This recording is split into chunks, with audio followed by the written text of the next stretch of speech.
আসসালামু আলাইকুম। তারেক জিয়ার ব্যতিক্রমী ঈদের নামাজ আদায় প্রশংসায় ভাসছেন সবার। একেবারে এটা নেটিজেনরা এটাকে প্রশংসায় ভাসাচ্ছেন। একেবারে কি বলবো, প্রশংসার জোয়ারে ভাসতেছেন। আজকে তারেক জিয়া জাতীয় ঈদগাহ ময়দানে সেখানে নামাজ আদায় করছেন।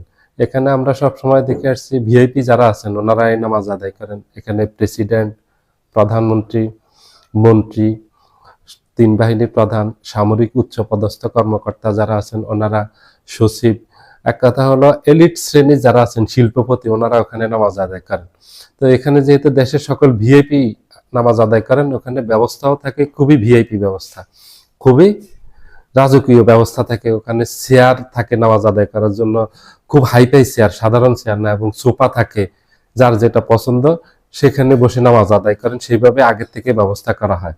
আর এই নামাজ আদায় করার জন্য, এই ব্যবস্থার জন্যই প্রায় এই বছর 23 কোটি টাকার মতো খরচ হয়েছে।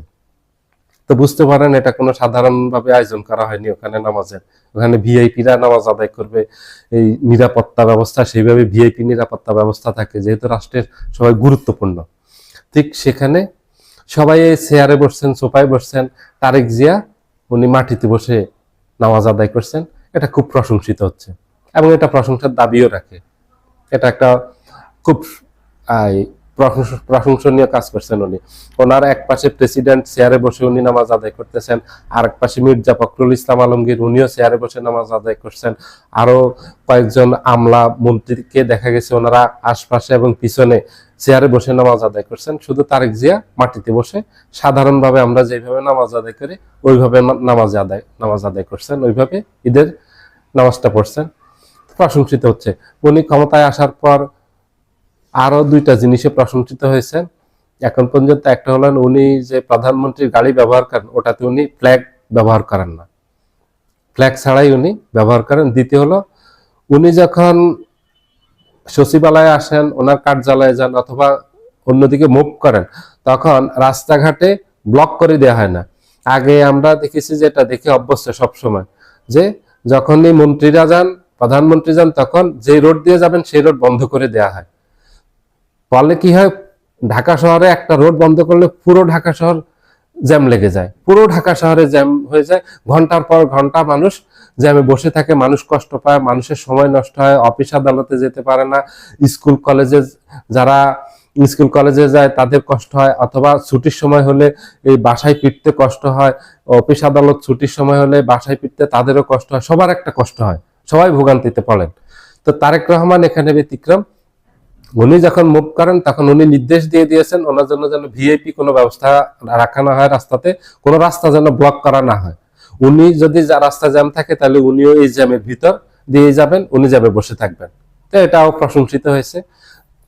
আমরা চাই যে ওনার আগামী যতদিন উনি ক্ষমতায় আছেন ততদিন এইভাবে ওনার প্রত্যেকটা কাজ যেন প্রশংসিত হয়। আমি তারেক জিয়ার অনুরক্ত কোনো মানুষ না, আমি তারেক জিয়ার একজন সমালোচক। কিন্তু উনি ভালো কাজ যেটা করবেন সেটার প্রশংসা করব, এবং যেটা খারাপ করবেন সেটার আমরা সমালোচনা করব।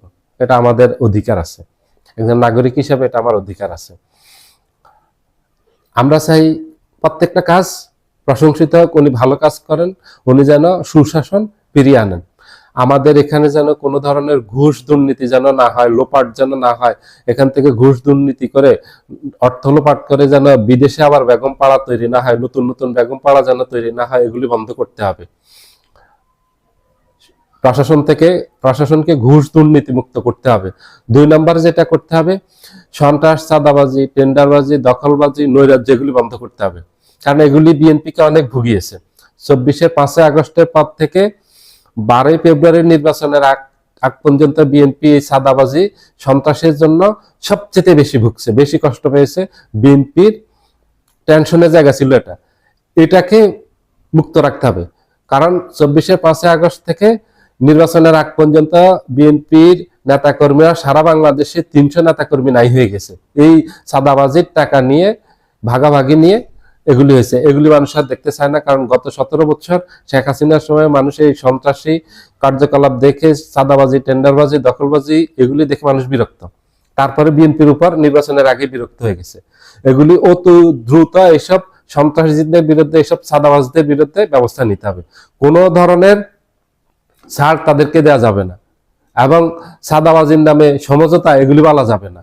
এগুলি বললে বিএনপি সরকার সমস্যায় পড়বে, বড় ধরনের বিপদে পড়বে, মানুষ আবার রাস্তায় নেমে যাবে। 3 নাম্বার হলো আমাদের যুব সমাজটা ধ্বংস হয়ে যাচ্ছে, এই যুব সমাজকে রক্ষা করতে হবে।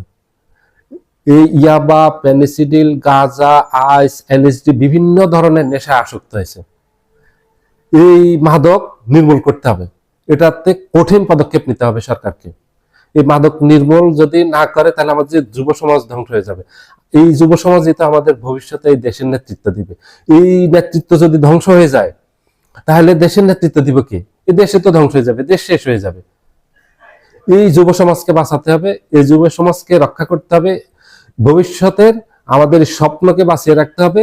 তাইলে এটার জন্য যেটা করতে হবে একেবারে ফরজ কাজ, এখনই, এটা কাল বিলম্ব করা যাবে না। এই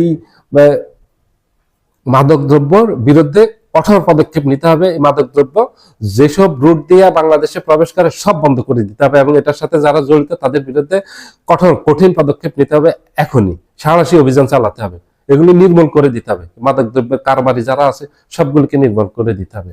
এগুলি হলো প্রাথমিকভাবে, এগুলি যদি করতে পারে তাহলে জনসমর্থন পাবে, শুধু প্রশংসা পাবে না, জনসমর্থন পাবে। জনগণ চায় এগুলি, জনগণ পছন্দ করে এগুলি।